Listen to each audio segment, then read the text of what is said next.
Social media पटल प्रहलाद भाई जाना पहले से 10 गुना ज्यादा खतरनाक हो गया है और इस सबसे बड़ा झटका भारत के उन परिवारों को लग रहा है जो अपने बच्चों को अकेले बॉर्डर पर भेज रहे हैं। तो आज की रिपोर्ट आपको हैरान कर देगी क्योंकि इसमें छुपा है वो सच जो अभी तक सिर्फ तस्करों को ही पता था।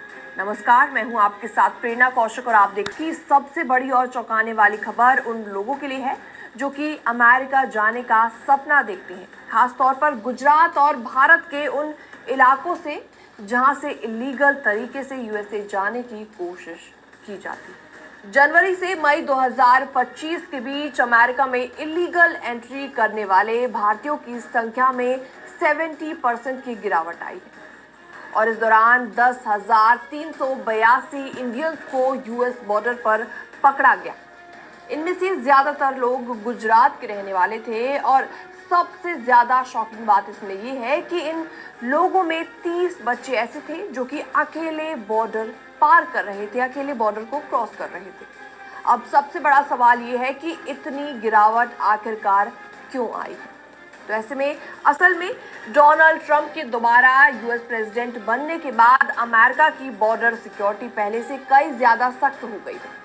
इलीगल इमिग्रेंट्स पर भारी क्रैकडाउन शुरू हो चुका है। यही वजह है कि जो ह्यूमन स्मगलिंग गैंग्स पहले से लोगों को बॉर्डर क्रॉस करवाते थे, उन्होंने या तो अपना काम कम कर दिया है या अपनी फीस बहुत ज्यादा इंक्रीज कर दी है। साल 2024 में जनवरी से मई के बीच 34,535 इंडियंस को पकड़ा गया था, यानी हर दिन एवरेज 230 लोग। जी हाँ, लेकिन इस साल यानी 2025 में ये डेली एवरेज गिरकर सिर्फ और सिर्फ 69 रह गई है। एक स्मगलिंग नेटवर्क से जुड़े शख्स ने बताया कि जैसे ही डोनाल्ड ट्रंप की वापसी तय होने लगी, इलीगल रूट्स बंद होने लगे। लोगों में डर का माहौल बना हुआ है। ऐसे में लोग लगातार बॉर्डर क्रॉस करने से डर रहे हैं, लेकिन माइग्रेशन की चाह अभी भी काफी ज्यादा स्ट्रॉन्ग है। लोग आज भी किसी भी तरीके से बस अमेरिका पहुंचना चाहते हैं, चाहे रास्ता कितना भी रिस्की क्यों ना हो। US customs and border protection यानी कि यूएससीबीपी के डेटा के मुताबिक सिर्फ इंडियंस ही नहीं बल्कि बाकी कंट्रीज से आने वाले लोग भी काफी ज्यादा तादाद में हैं, जिनकी संख्या भी काफी ज्यादा कम हुई है। जनवरी 2025 में 81,000 से ज्यादा लोग पकड़े गए थे, लेकिन फरवरी में संख्या घटकर सिर्फ 28,000 के आसपास ही रह गई। अब बात करते हैं उन बच्चों की जो कि अकेले बॉर्डर पार करने की कोशिश कर रहे हैं। 2024 में 500 से ज्यादा इंडियन माइनर्स जो कि अकेले पकड़े गए थे। इसके अलावा ये बच्चे ज्यादातर 12 से 17 साल के बीच के होते हैं, लेकिन कुछ तो इससे भी ज्यादा छोटे होते हैं।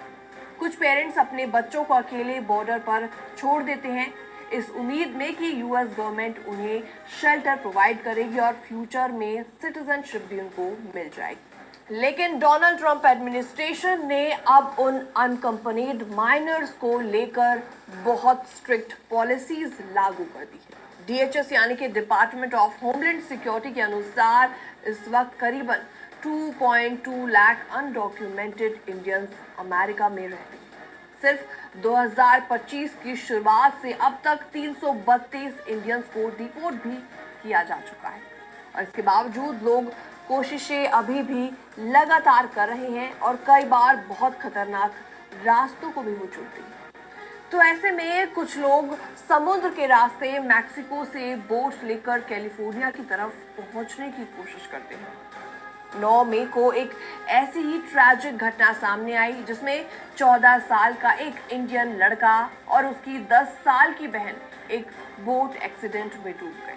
ये बोट मैक्सिको से चली थी और इलीगली कैलिफोर्निया के पास एंटर करने की कोशिश कर रही थी। यूएस कोस्ट गार्ड ने अक्टूबर 2024 से अब तक 277 सस्पिशियस बोट्स को ट्रैक किया जो सैन डियागो के पास समुद्र के रास्ते घुसने की कोशिश कर रही थी।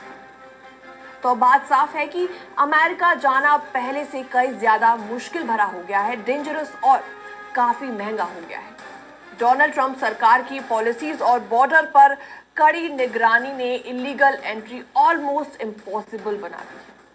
तो अगर कोई एजेंट या कंपनी आपको आसान रास्ता दिखा रही है तो सावधान हो जाइए। ये रास्ता न सिर्फ इलीगल है बल्कि आपकी जान को भी खतरे में डाल सकता है। फिलहाल इस रिपोर्ट में इतना ही। बाकी तमाम अपडेट्स के लिए बने रहिए